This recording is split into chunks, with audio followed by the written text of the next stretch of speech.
Bom, gente, mais uma vez, boa tarde a todos, né? Sejam todos bem-vindos. Mais uma aula aí de Física 4. Como eu falei, é um conteúdo que dificilmente a gente vê a nível de ensino médio. Essa Física 4 é a nível médio, tá? Já que é preparada para o integrado. Integrado é ensino médio. Isso.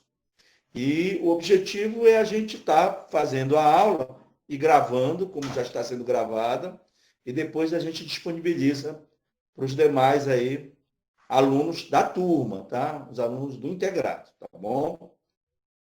A história de vocês, enquanto ouvintes e participantes aí como alunos de licenciatura em física, já é diferente. Eu preciso que vocês assistam às aulas, tá bom? Ok? Então vamos lá. Eu estava pensando logo aí no início da.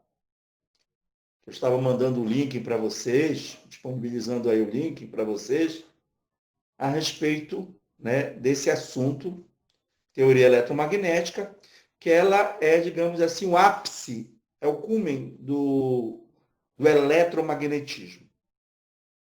Então, resta-nos lembrar, né? Ok, Eduardo, seja bem-vindo aí. Depois a gente vai Oi, conversando aí. Eduardo, vi, professor. beleza? Desliga só o teu microfone aí, tá, chefe? Beleza. Fala. Ok. Sim. O que é eletromagnetismo? O que é o eletromagnetismo? O eletromagnetismo, ele estuda dois campos vetoriais, que é o campo elétrico e o campo magnético. E as relações que existem entre eles e suas consequências, né? É isso que o eletromagnetismo faz, né? Estuda esses dois campos vetoriais, a relação entre eles e suas consequências, obviamente. Então, a própria palavra, né, eletromagnetismo significa isso. E o que acontece na teoria eletromagnética? Como eu falei, é o coroamento, né, do eletromagnetismo. É o coroamento. Quem vai fazer esse coroamento é o Maxwell, né? A partir das suas equações. Logo, como eu tinha falado antes, as equações de Maxwell, elas resumem, de certa forma, o estudo do eletromagnetismo, tá? De certa forma, porque envolve corrente também, né? Campo elétrico, corrente elétrica, ok? Deixa eu anotar aqui o nome da Marielle, que hoje eu estou sem secretária aqui, tá? Muito bem. Então, como eu falei, as equações de Maxwell é como se elas fossem um resumo do eletromagnetismo. E tem muita história aí por trás desse resumo, que é o que a gente vai ver aí no decorrer dessas aulas, tá? Que a gente está vendo agora. Ok, gente? Tudo ok aí? Marielle, boa tarde. Vamos dar continuidade. Então, já falei das equações de Maxwell, né? São quantas equações? 4 equações de Maxwell. Ou Maxwell, como queira. Tá bom? A lei de Gauss. A lei de Gauss, ela, de certa forma, ela é usada para determinar o campo elétrico, tá? Ou o vetor campo elétrico, mais especificamente falando. E como é que o Gauss faz isso? Ele faz através do fluxo de campo elétrico. E o que é o fluxo de campo elétrico, né? O fluxo de campo elétrico está representado aí pelas linhas de força do campo elétrico que atravessam uma certa superfície. Então, o Gauss vai usar, tá, como artifício, eu gostaria que vocês entendessem isso, porque existem alguns erros conceituais que a gente vai tentar fazer com que vocês sigam esses erros. Por quê? Eles já estão, inclusive, em livros, né, registrados. É para você entender. Então, Gauss vai usar como artifício, né, o fluxo de campo elétrico para determinar o campo elétrico, ou vetor campo elétrico, através da lei de Gauss. Tá certo? Então, ele vai dizer que o fluxo de campo elétrico, através de uma superfície fechada, de antemão, essa superfície fechada, ela vai se chamar de superfície gaussiana, em homenagem, obviamente, ao Gauss, né? Frederick Gauss. Então, ele vai usar, né, esse fluxo de campo elétrico através de uma superfície fechada para determinar aí o vetor campo elétrico. Através de que equação? Através dessa equação aqui. Então, vamos entender. É uma integral. Eu falei isso na aula de terça-feira, né? Dei um conceito básico, né? O Eduardo, infelizmente, não estava presente, mas tem a aula gravada, está lá disponível, lá no Siga, né? Tu pode ver. Então, é a integral de E escalar dA, porque são dois vetores. Então, para vetores, ou melhor, para produtos de vetores, eu posso ter dois produtos de vetores, que é o produto escalar e o produto vetorial. Como do outro lado da equação está a carga elétrica dividido pela permissividade absoluta do meio, então isso é um escalar. Logo, o produto que está no primeiro membro da equação tem que ser um produto escalar. Para começar, tá bom? Muito bem. O que é esse círculozinho aí na integral, né?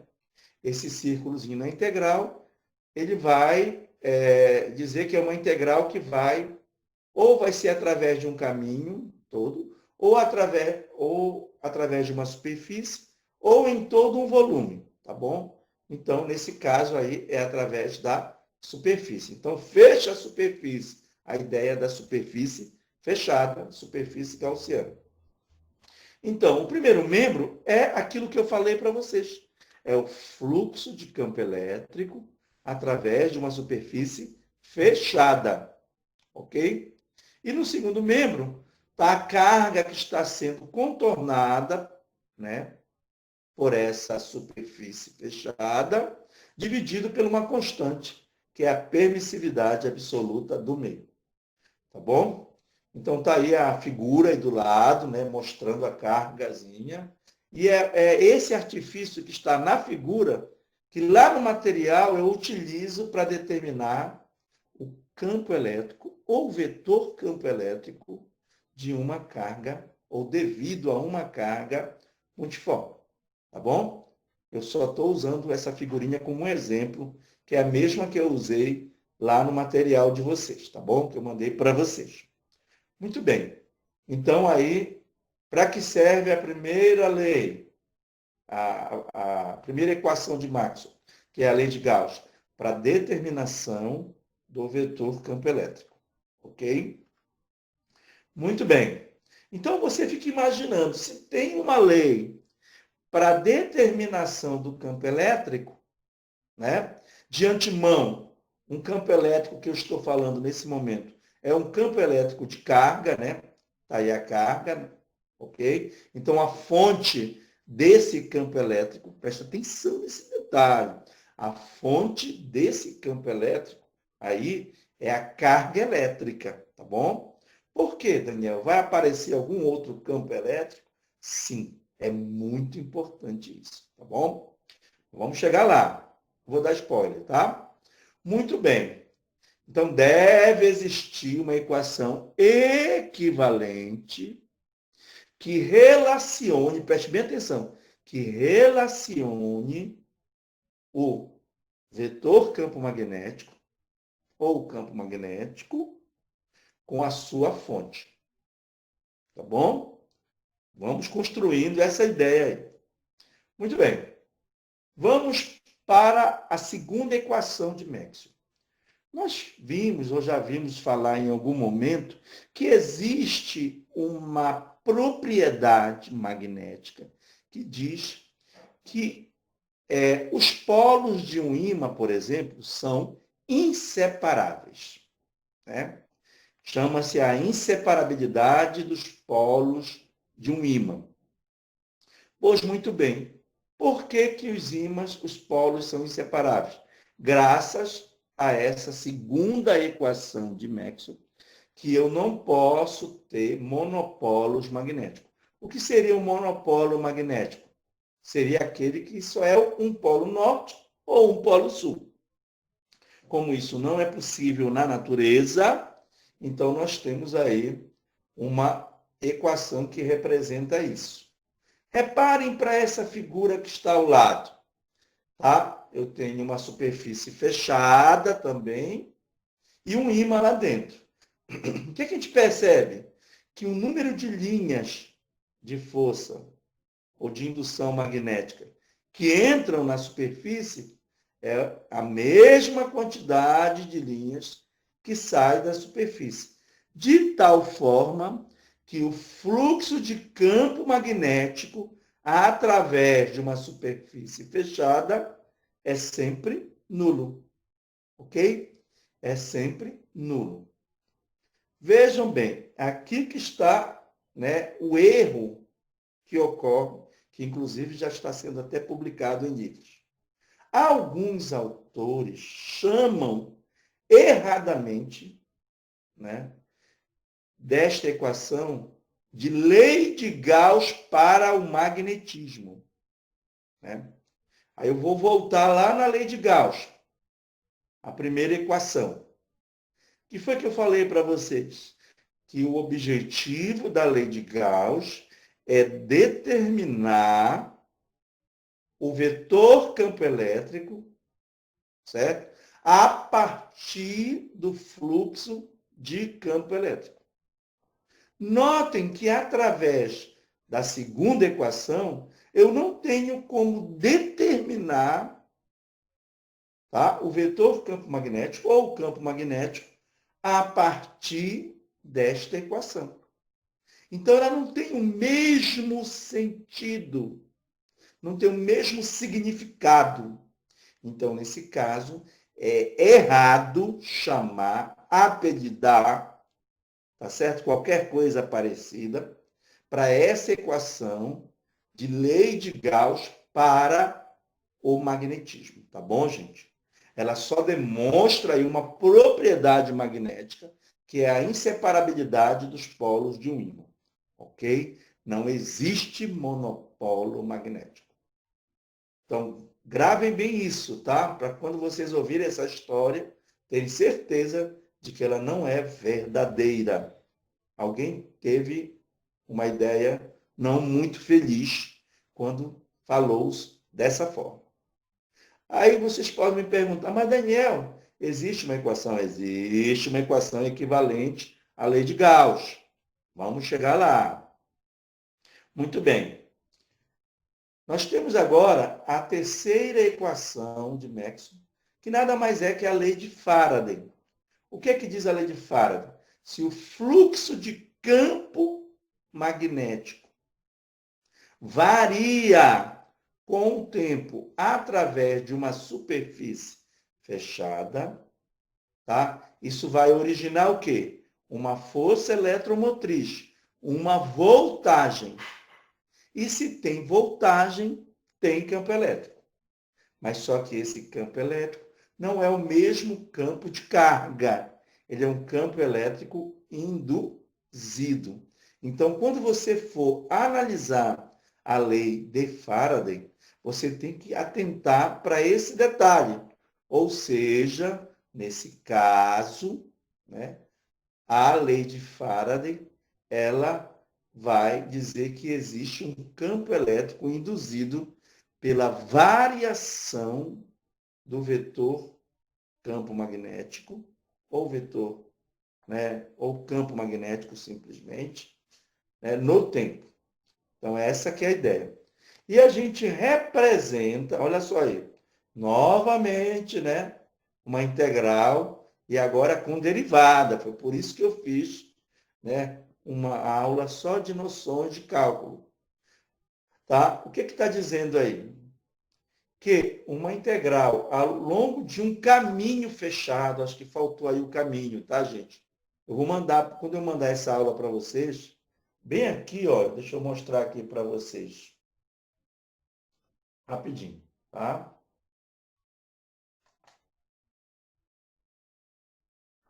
Bem aqui, ó, tem que ficar um Czinho aí, tá? Eu esqueci de fato esse C aí, tá bom? Então, quando, né, nós temos uma integral ao longo de um caminho fechado de E escala dl, presta bem atenção. Se o campo for de carga, essa integral é zero. Porque o campo de carga, ele é conservativo. E a gente já viu isso lá nas leis de Newton, né?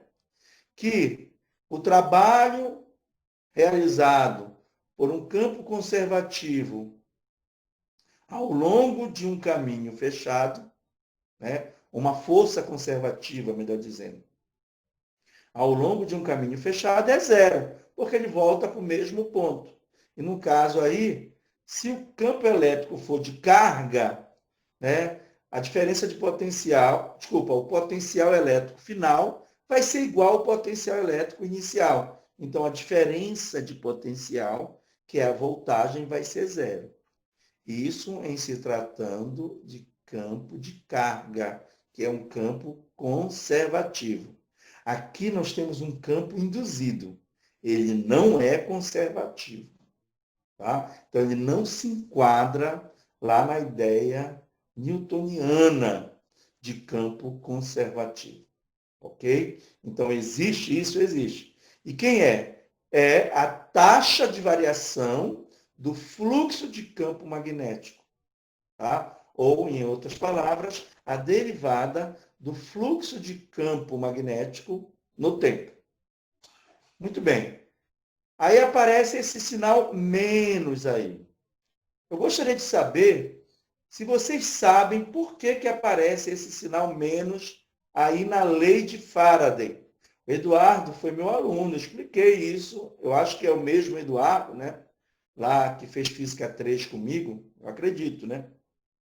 Que a gente estudou isso daí lá em Física 3. Tá, Eduardo? Eu acho que tu és o mesmo Eduardo, não tenho certeza. Ok? Mas o que significa esse menos aí na lei de Gauss? Alguém pode me dizer? Estou aguardando aí no chat, pode falar.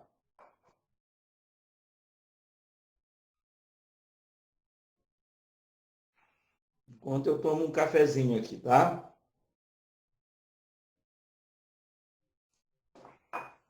Nada, gente? É, aí o André me falou o seguinte, olha, tem a ver com o sentido das linhas, né, de campo, no caso. O Lucas, sentido do vetor campo elétrico. Tá? Vamos analisar todas essas fases. Observem essa figura aí. Tem quantos campos magnéticos aí?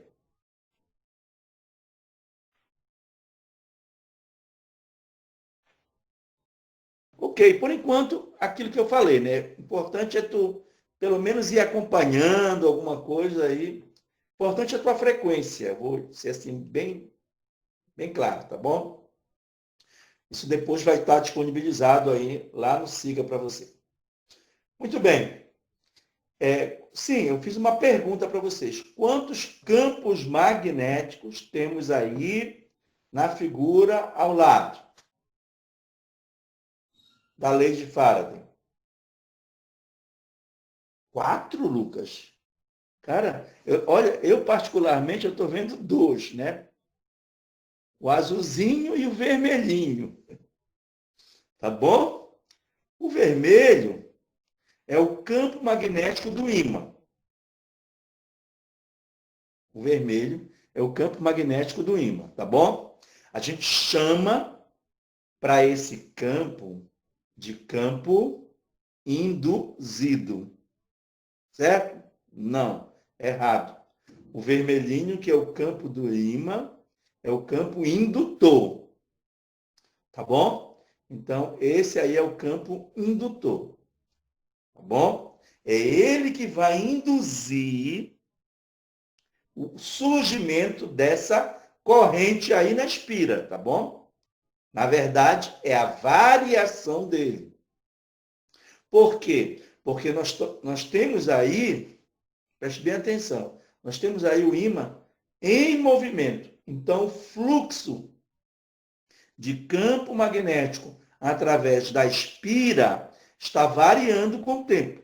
E justamente essa variação que faz surgir essa corrente induzida, presta atenção, que por sua vez gera um campo magnético induzido, que é o azul. Tá bom?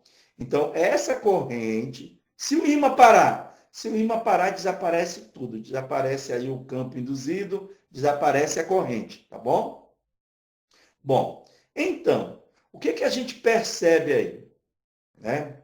Que quando eu aproximo o ímã da espira, é gerado o quê? É induzido o quê? Uma corrente aí na espira. Só que essa corrente, ela gera um campo magnético, que a gente chama de campo magnético induzido, mas com sentido contrário à variação daquele que está gerando. Então, qual é a ideia? A ideia é que se o ímã está se aproximando da espira, a espira gera um campo magnético que vai fazer com que o ímã pare. Então, lembrando assim bem superficialmente, polos de mesmo nome se repelem, né? Polos de nomes contrários se atraem. Então, o que é que a espira faz? Ela gera um campo com o polo norte virado para o lado do ímã. Ora, norte com norte se repelem. Então, a ideia é tentar fazer esse ímã parar. Certo? Se em vez de aproximar, eu afastar o ímã do mesmo jeitinho que ele está aí, o que vai acontecer? Imediatamente o sentido da corrente muda. Agora ela vai gerar para o lado do ímã um polo sul. Porque como o ímã está se afastando, ela gera um polo sul para tentar sempre parar o ímã. Tá bom? Isso é uma lei e ela é conhecida, vocês conhecem, já ouviram falar? Na lei de Lorentz. Tá? Então, a lei de Lorentz, ela equivale, né, ao fato do campo induzido se opor ao movimento do campo indutor. Tá? No caso aí, o campo do ímã. Então, isso aí é a lei de Faraday. E por a lei de... Vou voltar, tá, gente? Que eu cometi um equívoco. Me desculpe. Lei de Lenz. Né? Lei de Lenz. A lei de Lenz explica, vou falar novamente, não é Lorentz, é lei de Lenz. A lei de Lenz explica que o campo induzido ele vai ser criado de tal forma que ele tende a se opor à variação daquele que o gera.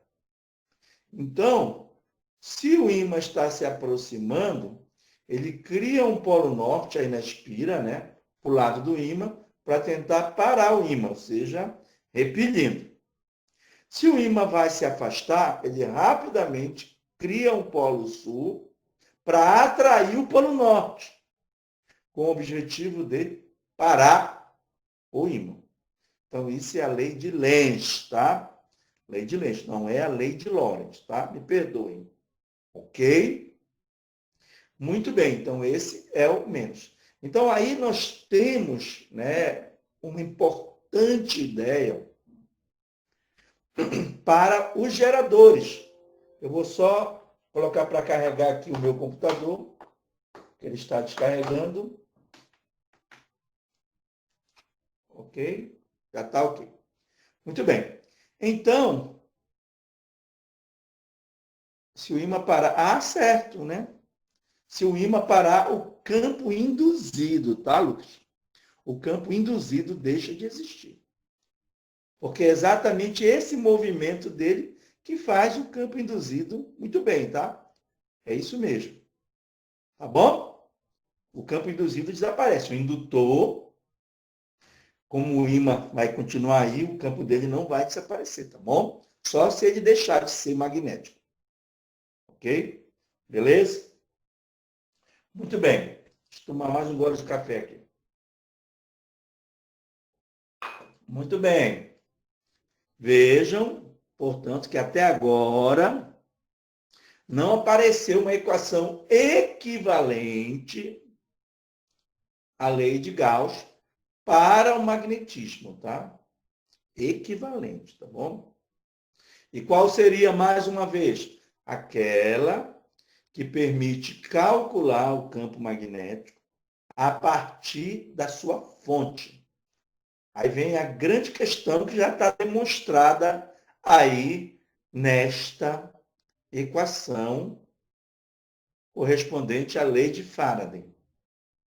Está demonstrada já aí, né?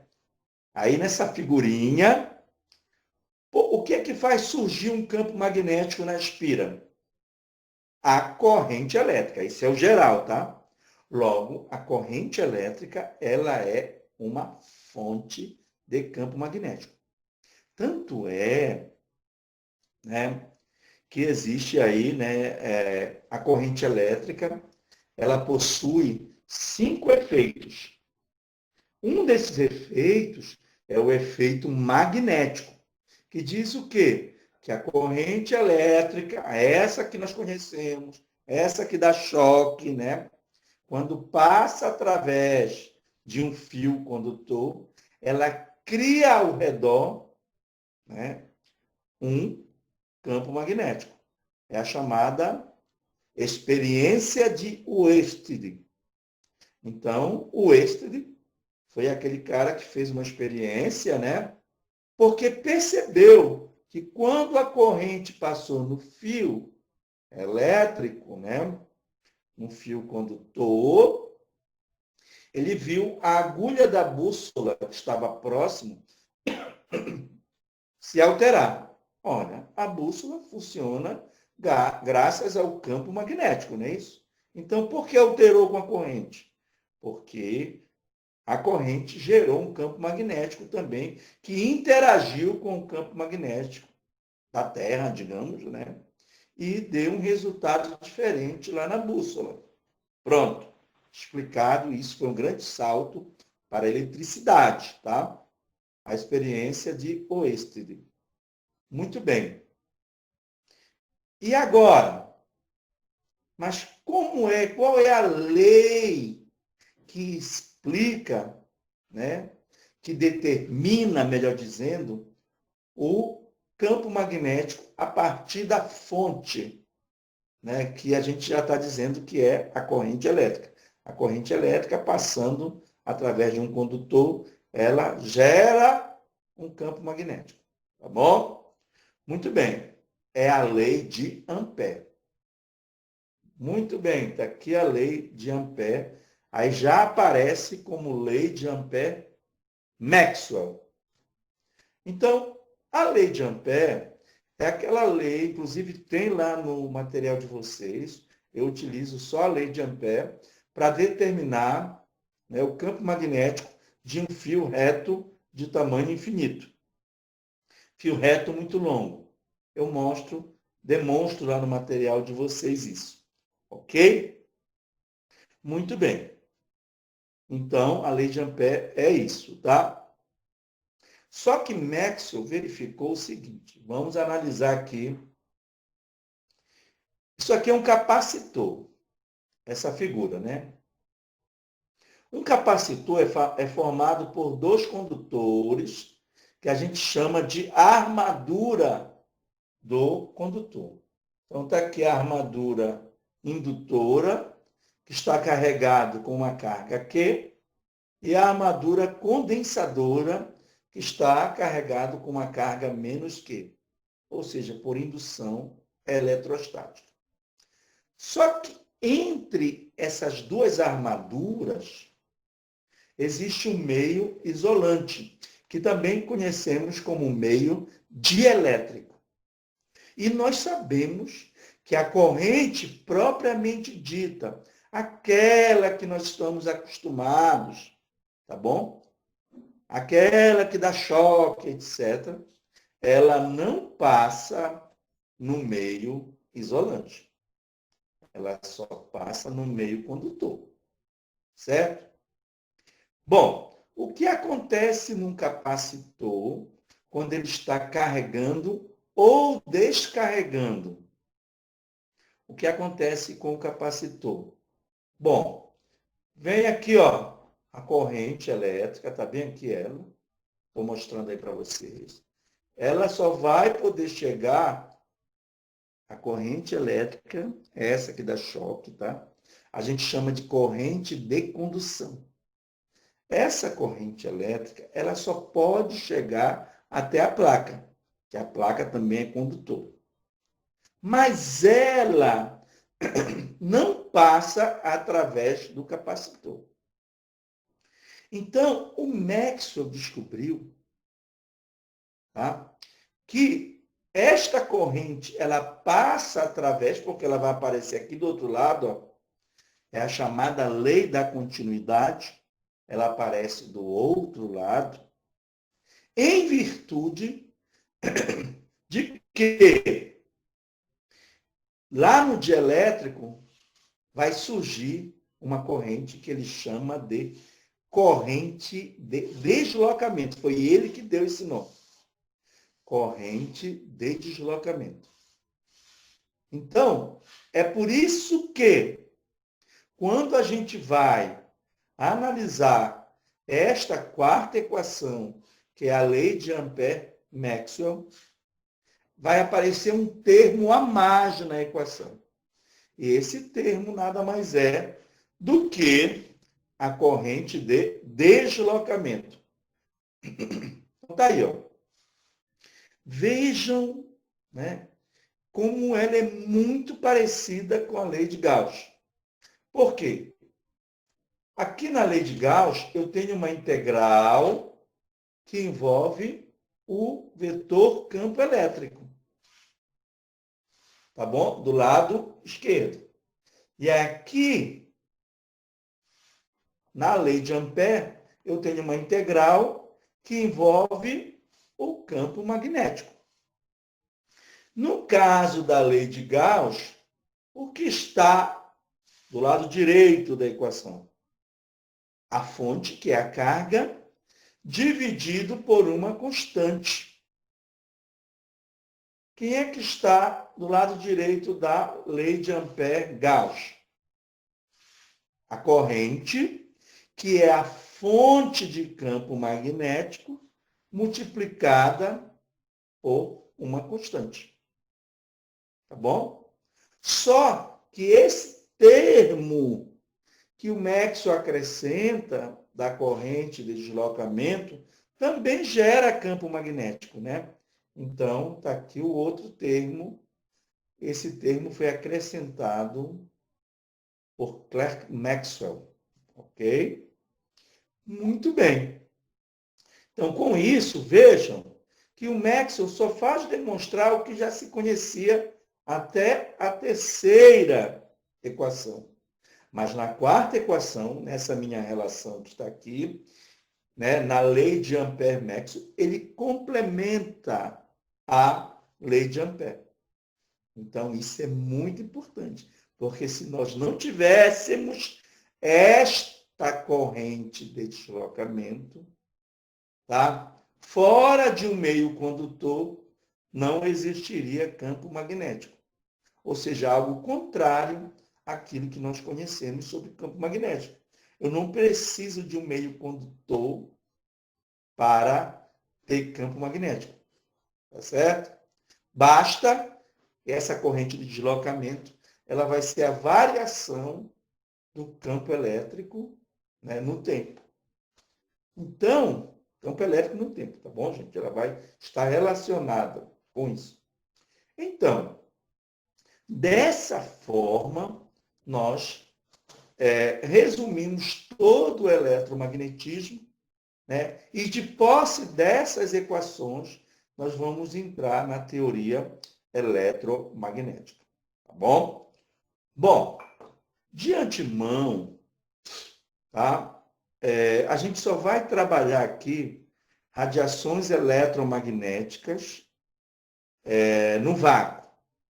A gente até estende um pouco, né, para meios transparentes, mas a gente tem que se apropriar de um conceito chamado índice de refração, tá?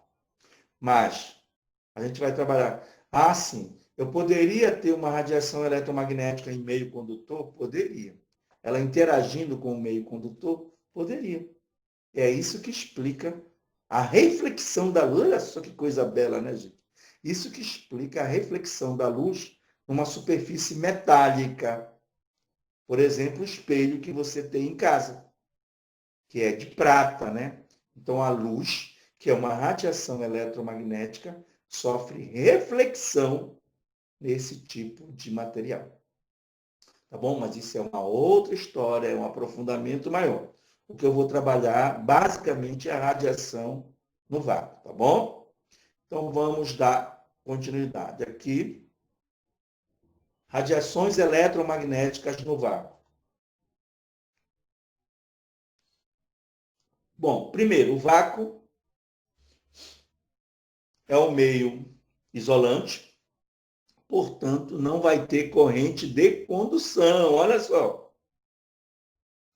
Ah, vai ter corrente de deslocamento? Vai. Só não vai ter corrente de condução. Tá? E sem carga. O vácuo também não tem carga. A ideia do vácuo é que ele não tenha nenhuma partícula, né? O vácuo ideal é zero número de partículas. Então, nesse caso, carga igual a zero também. Então, veja bem, logo na primeira equação, que é a lei de Gauss, que já apareceu aí, o que vai acontecer? A integral de E escalar dA ao longo de uma superfície fechada é zero. A segunda não tem alteração, né? A terceira também não tem alteração. Vejam que eu já coloquei aqui, ó, o Czinho lá do caminho fechado, tá bom? Eu tinha esquecido ainda agora no slide anterior. E olha como fica a lei de Ampère-Maxwell, ou Maxwell. Quem sumiu, quem deixou de aparecer aí foi a corrente de condução. A corrente de deslocamento continua aí.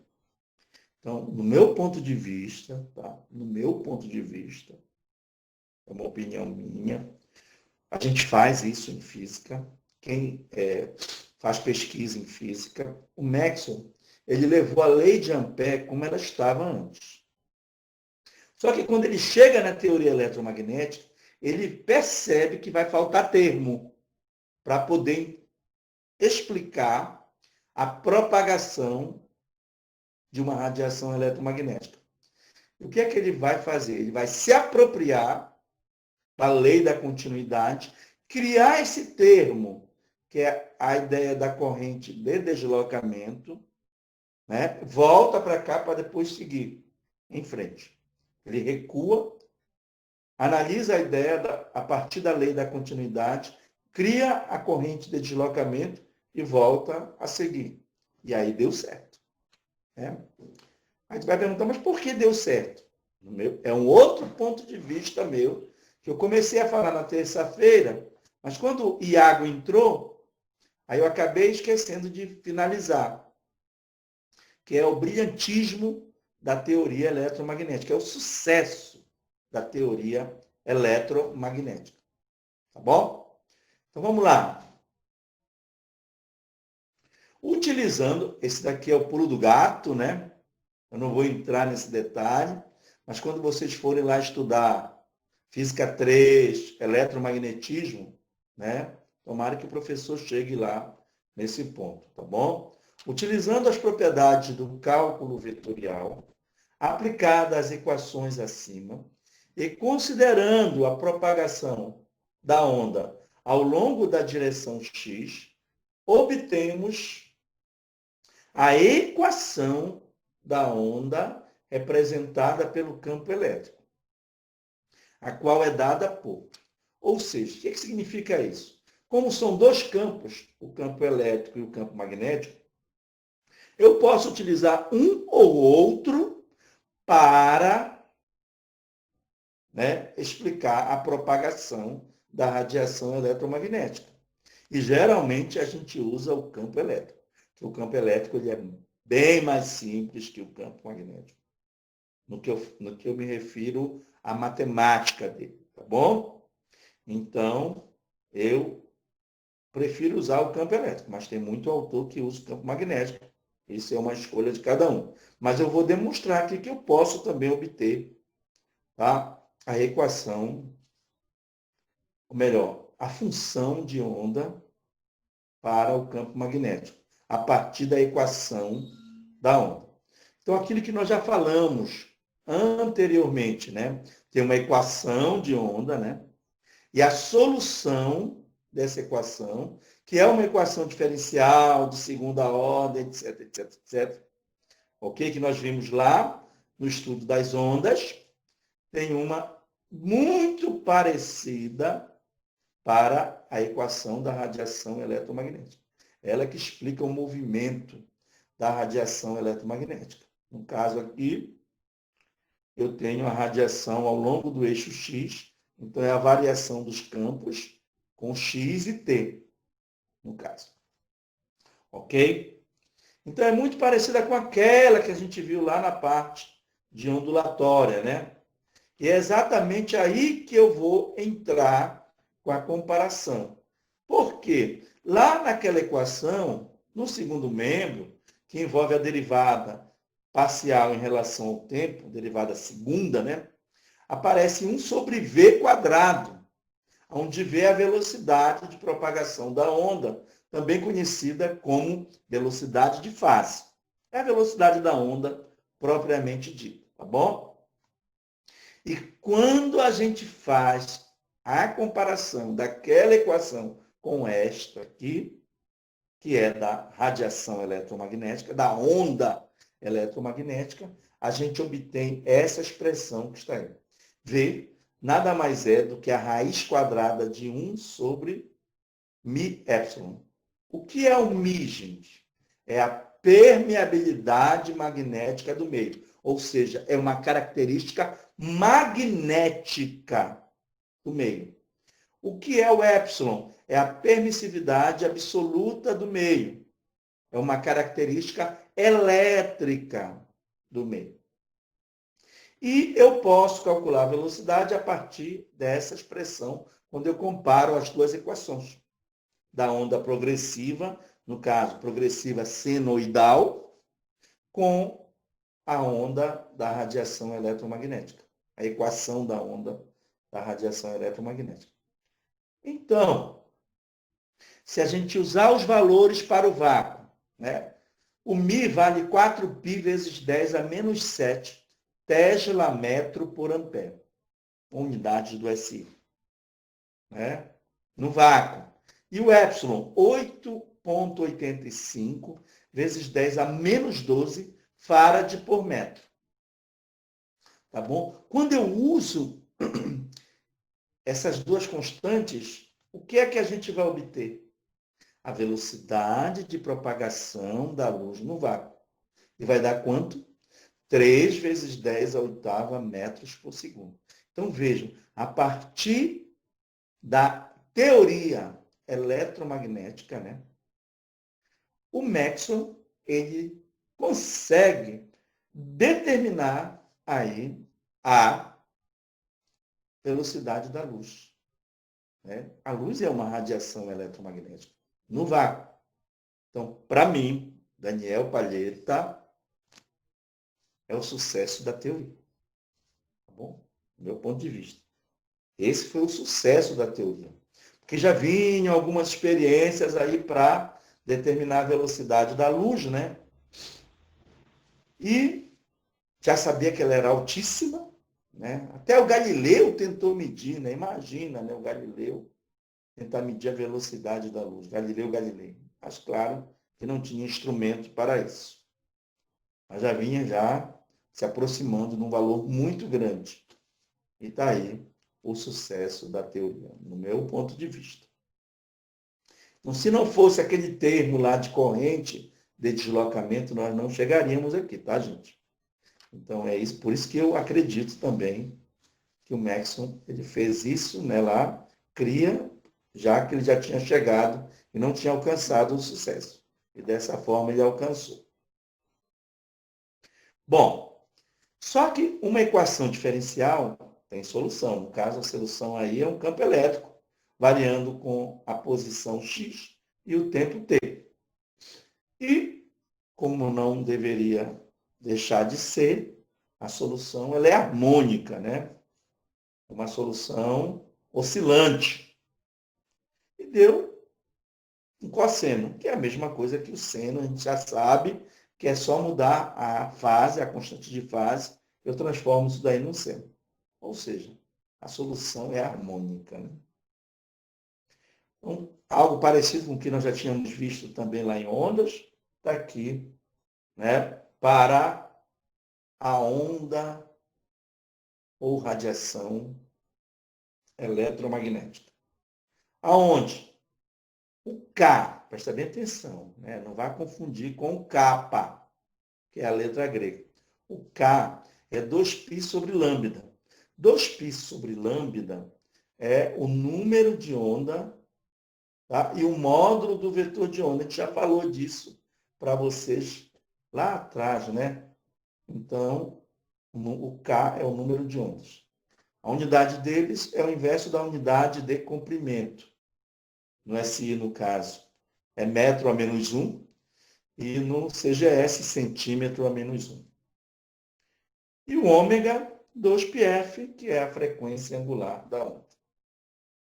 Onde o ômega aparece em radianos por segundo, tanto para o SI quanto para o CGS, tá bom? Porque a frequência ela é dada em hertz para cada um desses sistemas aí.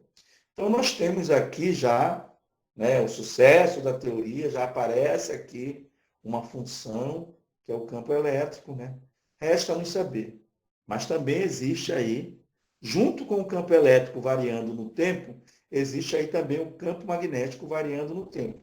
E como seria, então, a função para o campo magnético? Então, vamos dar continuidade. Assim, levando esta equação, a solução, né, na equação de onda, a gente vai chegar nessa equação aqui, que já era também conhecido, olha, há muito era conhecido. V igual a lambda F, ou seja, a velocidade de propagação de uma onda ou velocidade de fase é lambda vezes F. Ok? Então, aí, dando continuidade, né? Mas, aí eu vou atrás de encontrar a função, né, do campo magnético variando com o tempo, porque ele também está variando com o tempo, né? Se para esse caso considerarmos o vetor campo elétrico vibrando no plano XY, com amplitude, olha só, presta atenção. Eu estou considerando o campo magnético vibrando aí, né, no plano XY. E a amplitude dele vai carregar esse J chapéu. O que é o J chapéu? É o vetor unitário na direção x positivo, tá? J chapéu, vetor unitário na direção x positivo, tá bom? Tem alguns exercícios que eu resolvo lá, levando em conta esse lance aí de direção, tá bom? Muito bem. O que vai acontecer? Eu vou utilizar, né, uma das equações lá de Maxwell, aquela que relaciona o campo elétrico com o campo magnético, que no caso é a lei de Gauss, né? E vou achar o vetor campo magnético, que dá o quê? K chapéu B0 cosseno de Kx menos ômega t. O campo elétrico é I chapéu, não é isso? Melhor, J chapéu, desculpa, tá? Campo elétrico é J chapéu E0 cosseno de Kx menos ômega t. Então, um é no J positivo e o outro é no K positivo. Dizendo que eles são perpendiculares entre si, tá? Então, o campo elétrico, ele vai vibrar sempre perpendicularmente ao campo magnético, quando acontece a propagação eletromagnética. Então, é importante, porque um vai com o J chapéu e outro vai com o K chapéu. Certo? Bom, outro ponto importantíssimo. Notem lá que a fase é a mesma, Kx menos ômega t. Ou melhor, cosseno de Kx menos ômega t. Significa dizer, gente, que esses campos, mesmo sendo perpendiculares entre si, eles estão em fase. Não existe defasagem entre o campo elétrico e o campo magnético numa propagação de radiação eletromagnética. Eles estão em fase, tá bom?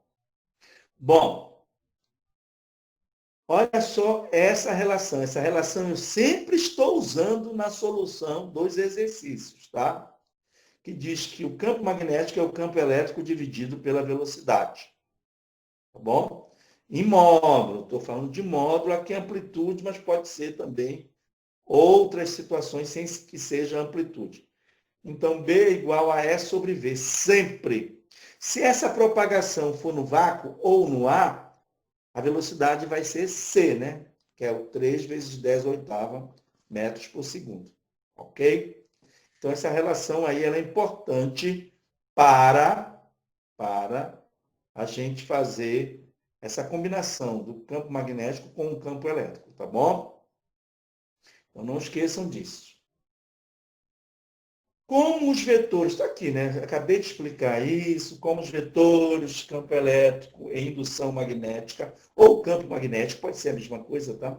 Vibram perpendicularmente entre si, obtemos o que foi considerado antes, a radiação se propagando ao longo do eixo X. Então, está aqui, ó. Percebam aí nessa figurinha vários pontos, né? Primeiro, o campo elétrico em vermelho, electric field, né? Vibrando no plano XY. Tá bom? Que foi isso que a gente considerou. Já o campo magnético está vibrando no plano ZX. Ou XZ. Vou voltar, tá? O campo elétrico vibra no plano XY e o magnético no plano XZ, que é o azul. Magnetic field, né? Então, tá? A ideia da vibração. A onda vai se propagar ao longo do eixo X. Qual é a ideia? É que o campo elétrico variando no tempo gera um campo magnético variante no tempo. E vice-versa. E isso estão lá nas equações de Maxwell. Isso é explicar. Finalmente, estão em fase. Tá? Ou seja, na posição em que o campo elétrico é máximo, o campo magnético também é máximo. Na posição em que ele é zero, o campo magnético também é zero. Essa que é a ideia de que não existe defasagem entre esses campos durante a propagação eletromagnética. O que vai acontecer? Por onde essa onda eletromagnética, a defasagem, quando, por exemplo, né, quando um fosse máximo, o outro fosse mínimo. Tá bom? Isso seria uma defasagem de 90 graus. Quando um fosse máximo no sentido, o outro fosse máximo no sentido contrário, seria uma defasagem de 180 graus. Ou seja, é aquela fase inicial lá, ou constante de fase, gente, que a gente já fez esse comentário lá no estudo das ondas, e que vai ser de grandiosamente importância para o entendimento da ótica física. Essa ideia da fase foi até bom o Lucas Raiol perguntar aí da defasagem, tá bom? Nesse caso, a diferença de fase entre eles é zero. Não existe diferença de fase. Ou seja, esses campos estão em concordância, tá lembrado aí, Lucas? Em concordância de fase. Eles não estão em oposição de fase. Concordância, diferença de fase zero. Oposição, diferença de fase 180 graus.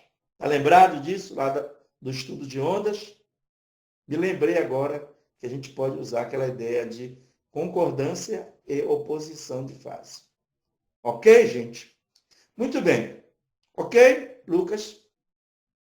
Cadê o Lucas? Ok. Então, essa radiação eletromagnética, ela vai encontrar quem? Uma carga. E se ela está vibrando, ela vai fazer a carga vibrar.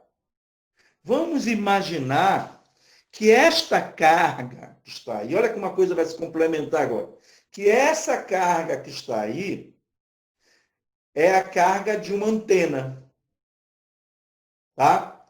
E essa carga vai vibrar e vai gerar aí uma corrente elétrica, tá bom? Essa corrente elétrica vai para o meu sistema, tá?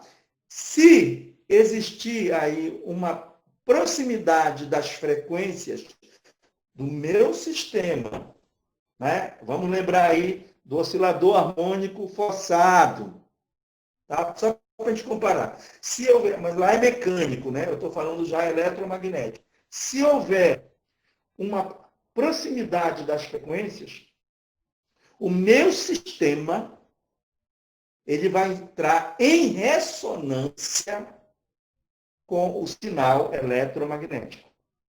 E aí aconteceu aquilo que nós chamamos de sintonia. Então, aí nós temos a geração do campo, que é uma fonte, né? Que vai gerar o campo eletromagnético. E aqui o receptor da fonte, que será, no caso, uma fonte de radiação eletromagnética, uma estação de rádio. E o receptor, obviamente, um rádio também, né? Então, quando eles entram em ressonância, ou seja, a frequência do campo está alimentando o meu sistema lá, coincidir com a frequência natural do sistema, entrou em ressonância. E aí eu recebo o sinal emitido. Então, a ideia de transmissão através da radiação eletromagnética basicamente é explicado por isso. Então, nós temos aqui um cruzamento agora de informações. É claro que lá em Física 3, vocês vão estudar essas oscilações eletromagnéticas com mais detalhe. O que a gente estudou foi oscilações mecânicas, né? Está estudando agora, estudou em Física 2, né? Oscilações mecânicas, ok? Então, a coisa vai se complementando. Isso é muito importante que vocês percebam, enquanto futuros professores de física, o pessoal da física que está aí, né? Também assistindo a aula, possam perceber, né, essa junção aí, ok? Muito bem. Em se tratando de um meio transparente, olha lá, vamos considerar algo mais interessante. A velocidade está relacionada com o índice de refração, N do meio em que se propaga, cuja relação é dada por. Tá? Então, a velocidade, quando a luz se propaga em um meio transparente, a velocidade ela vai estar se relacionando né, com a velocidade da luz no vácuo, utilizando aí o índice de refração, que é esse N que está aí. Né? A gente estuda isso lá nas leis da refração, estão lembrados? Aí você vai entender por que, que a ótica, que geralmente ela é dada lá no ensino médio, ótica geométrica, geralmente ela é dada lá no ensino médio, no segundo ano, ela aqui na física básica, ela só aparece em física 4. Ela só vai aparecer em física 4. Tá bom? Beleza? Muito bem. Como é que eu vou demonstrar isso? Né? Eu acho que eu coloquei aí numa... Ah, tá. Para epsilon igual a k epsilon 0, né? E mi igual a mi r mi 0, se eu levar essa ideia lá para aquela equação que nós demonstramos quando comparamos as duas equações de onda, da eletromagnética com a onda progressiva, V é igual a raiz quadrada de 1 sobre μr.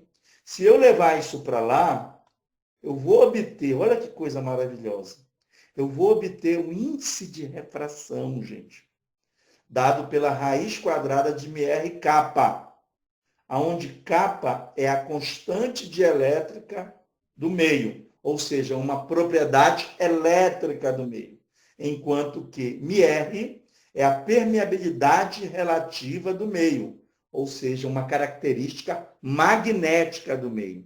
Então, aí que a eletricidade e o magnetismo se juntam para dar uma propriedade óptica, que é o índice de refração. Então, isso é muito, muito, muito importante no nível, isso aqui é nível bem básico, porque esse capa aí, ele é algo muito complexo. Ele é tão complexo que, na verdade, ele é um número complexo. Entendeu? Virou até uma piadinha, né? Mas é verdade. Existe uma certa complexidade nesse capa aí. Mas que no momento, tá? Não está aqui interessando nesse momento. Mas é o básico para a gente poder entender mais lá na frente como é que esse processo ocorre. Mas pensem, uma propriedade óptica é uma combinação da propriedade elétrica com uma propriedade magnética do meio. Tá bom? A minha pesquisa em dopar materiais transparentes com um dopante que seja ferromagnético, ela se baseia nessa ideia. Eu posso alterar as propriedades ópticas dopando, inclusive, eu acho que eu coloquei isso no exercício resolvido, né? Lá. Eu falei de dopagem lá, isso já foi, já... Aquele problema não existe em lugar nenhum, porque aquele problema lá, eu bolei aquele problema baseado nas minhas pesquisas, entendeu?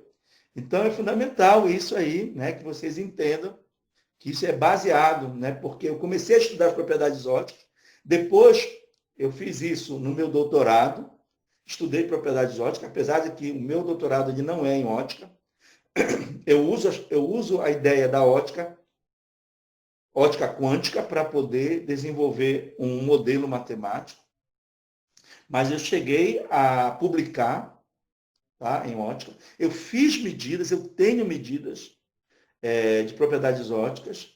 Aí, quando eu fui fazer meu pós-doutorado em 2015, eu acabei aprofundando aonde? Propriedades magnéticas. Não foi aquele aprofundamento, mas eu aprofundei, eu saí do zero. Tá certo? E hoje eu consigo fazer dopagens de nanopartículas ferromagnéticas nesses materiais. Tanto é que eu consegui medir uma propriedade magnética de um meio que não era magnético, mas depois da dopagem se transformou num material também magnético. Isso é muito importante, gente. Vocês não sabem o quanto para a tecnologia um material ser isolante, ou seja, dielétrico, e magnético. Ele é muito importante tecnologicamente. Então, eu comecei dando os primeiros passos, né? Já medi a propriedade, eu preciso melhorar isso daí. Então, isso daí está na minha lista de afazeres aí, tá bom? Então, é só uma deixa aqui a respeito para vocês entenderem que o que a gente faz, né, de algo atual não está distante dessa ideia básica que nós estamos apresentando aqui para vocês. Ok, gente? Muito bem. Então, com isso, a gente fecha aí essa parte aí da teoria eletromagnética. Vamos para a última parte. Por quê? Toda onda transporta energia sem o transporte de matéria. E como é essa energia? Como é que eu consigo medir? Como é que eu meço essa energia transportada pela onda, né?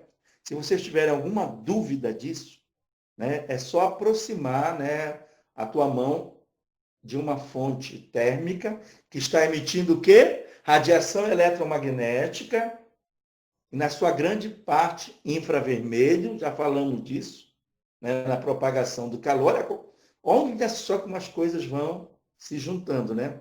Aí você vai sentir na pele, porque a tua pele vai queimar, que está havendo transporte de energia.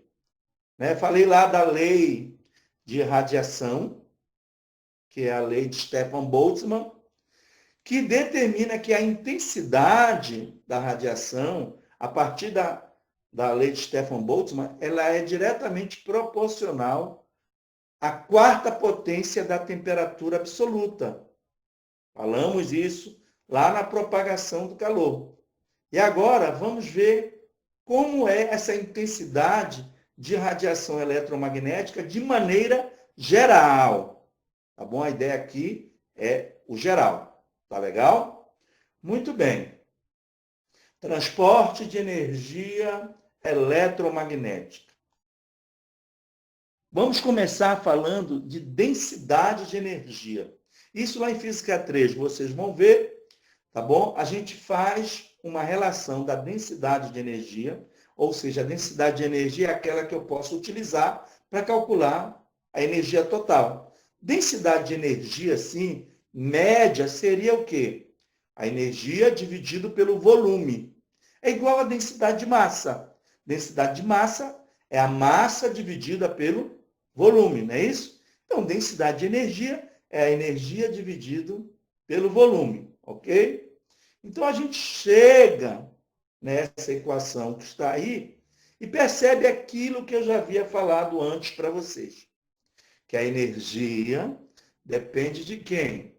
Do módulo ao quadrado da amplitude da onda, né? Se está aí E ao quadrado, é porque aí dentro está a amplitude. Se está aí B ao quadrado, é porque aí dentro está a amplitude. Tá? Então, nós temos essas duas equações. A densidade de energia para o campo elétrico, né? É isso que o campo elétrico faz. O capacitor, ele faz, ele armazena energia no campo elétrico, enquanto que o indutor ou uma bobina armazena energia no campo magnético. E quais são essas densidades? A gente prova isso daí, só que não é objeto do nosso estudo aqui, provar. Mas está aqui, vejam como elas têm quase a mesma forma, né? Só muda aí a posição da constante, né? Densidade de energia para o campo elétrico e para o campo magnético, respectivamente. O que eu vou fazer agora? Tentar escrever uma dessas densidades, né? Por exemplo, a do campo magnético, em função também do campo elétrico. E para isso eu vou usar aquela velha equação, olha lá, E igual a BV. Falei ainda agora para vocês. E o V, eu estou considerando que essa propagação aí é no vácuo, tá? É 1 sobre raiz quadrada de μ0, ε0. Quando eu jogo lá no lugar, né, do B, tirando o valor do B e substituindo lá na equação no lugar do B, a gente vai obter, olha só que coisa boa, né? Que também a densidade de energia do campo magnético, transportada pelo campo magnético, posso assim melhor dizer, é igual à densidade de energia transportada pelo campo elétrico. Olha, mesmíssima equação. Então, se eu somar as duas, porque as duas estão sendo transportadas, né? Eu obtenho a densidade de energia para o campo eletromagnético, que é a junção dos dois. Olha, meio com mais meio dá um inteiro, concorda? Muito bem. Mas o que vai interessar para a gente, né? Está aí, olha. Quem é o E quadrado? É o E0 quadrado, cosseno ao quadrado desse negócio que está aí. Eu coloquei, inclusive, uma fase agora, tá bom? Mas isso não altera em nada. Mas φ, que é uma constante de fase. Isso não vai alterar em nada. Mas, como a grandeza que é medida, né, da radiação eletromagnética é a intensidade. Tanto é que o Stefan Boltzmann, eles determinaram aquela equação lá para a intensidade, né, da irradiação, transporte de calor por irradiação. Calma aí. Então, só que a intensidade, eu já trabalhei com isso em ótica, ela faz sempre uma média do que ela está recebendo lá no fotodiodo ou no fototransistor, tá? Ela faz uma média, tá? Que a gente chama de integração. Então, ela faz uma integração, que é uma média. E, como é uma média, eu vou calcular a média disso, né? Então, calculando a média disso daí, ó, eu vou obter, já apareceu uma barra em cima, né? Meio de ε0 é zero quadrado. Por quê? Porque a média de um seno quadrado ou de um cosseno quadrado, não esqueçam disso, tá? A média de um seno quadrado ou de um cosseno quadrado é sempre meio, tá bom?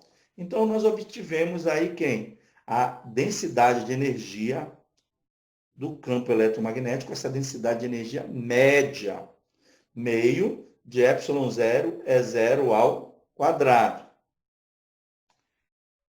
Aí eu acabei de falar sobre isso aqui, né? Que a grandeza que a gente mede é a intensidade. Já falei para vocês também que a intensidade é a energia transportada dividido pela área, dividido pelo intervalo de tempo. É o que está aí, ó. Só que é uma integração, é uma energia média que eu recebo durante esse intervalo de tempo. Que eu posso também escrever a partir desse volume aí. Como é que eu faço? Eu pego aquela última equação que está lá, presta atenção. A última equação que está lá, eu multiplico por ΔL em cima e embaixo. Como tem um ΔA vezes ΔL nada mais é do que esse volume de radiação que aparece na figura. Ok? Está aí o volume. Aonde o ΔL é C ΔT. Então, já vai cancelar aquele ΔT ali, né? E vai ficar quem? Quem é a energia média por unidade de volume? É a densidade de energia média. Tá bom? Vezes C. Então, aí a gente determina a intensidade. Não esqueça, uma característica mensurável, que é a intensidade. Eu posso medir utilizando sistemas eletrônicos para medir a intensidade de uma radiação eletromagnética. Ok? E aí eu obtenho a equação da intensidade, ou seja, a intensidade de uma radiação eletromagnética é meio de C, ε0 é zero ao quadrado. Eu uso essa equação lá nos exercícios resolvidos para calcular a intensidade da onda. Se eu não me engano, é o último exercício. Então, está aí explicado de onde é que vem a intensidade. Ok? Já estava lá no material de vocês, né?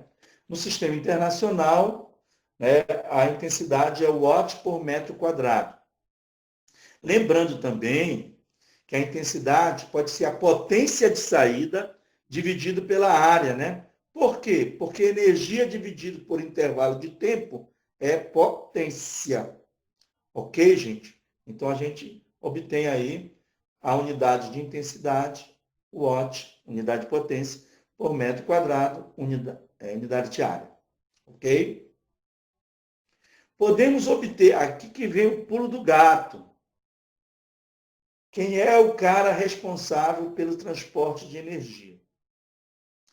Podemos obter o mesmo resultado a partir da média do módulo desse vetor aqui, ó. Então, se eu fizer o produto vetorial, acho que faltou alguma coisa aí. Tá certo? Faltou alguma coisinha aí, eu vou ajeitar, que é, primeiro, se eu tenho E vezes B, E vetorial B, eu tinha que ter um vetor, mas já aparece ali o I. Foi mal, tá? Agora que eu localizei ali o I chapéu, tá? Então, quando eu multiplico vetorialmente o J chapéu, que é do E, pelo K chapéu, que é do B, dá quem? O I chapéu, que está bem aqui, tá? Então, tá tudo normal, não está faltando nada aí, ok? Eu sempre fico atento, gente, para saber se de um lado e do outro eu tenho ou dois vetores ou dois escalares. Eu não posso ter um vetor de um lado e um escalar do outro que o bicho vai pegar, tá bom? Mas esse I aí diz tudo, né? É um vetor, tá bom? Muito bem. Continuando, agora é a média do módulo, presta bem atenção. Quando eu faço a média do módulo, lembra lá da média do cosseno ao quadrado, que é meio? Foi por isso que apareceu esse 2 aqui, ó. Meio. Aí eu multiplico em cima e embaixo por C. Logo embaixo ficou o quê? C quadrado.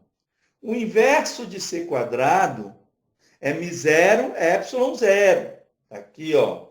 O inverso de C quadrado é o μ0, ε0. Tá bom? Muito bem. Então, para que fique a intensidade não tem o μ0. Então, ele passa para o outro lado dividindo. Então, fica o módulo, desculpa, a média do módulo de E vetorial B sobre μ0, que é quem? A intensidade. Quem é esse vetor? Quem é E vetorial B dividido por μ0? É o que a gente chama de vetor de point. Tá bom? Desculpa aí, gente, tá?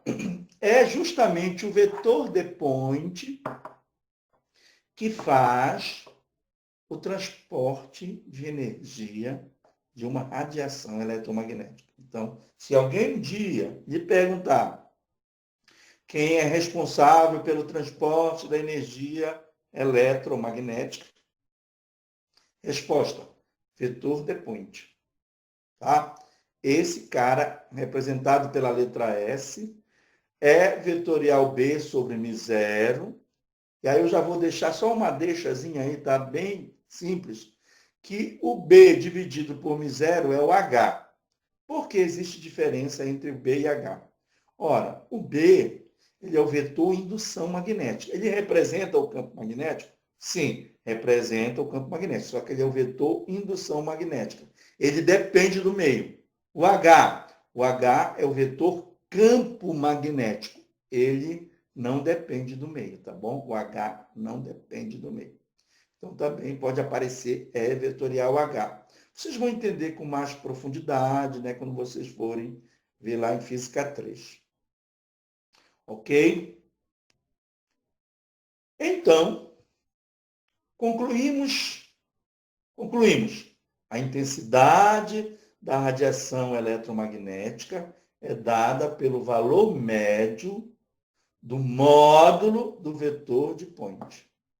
Essa é a conclusão que nós chegamos com respeito ao transporte de energia eletromagnética.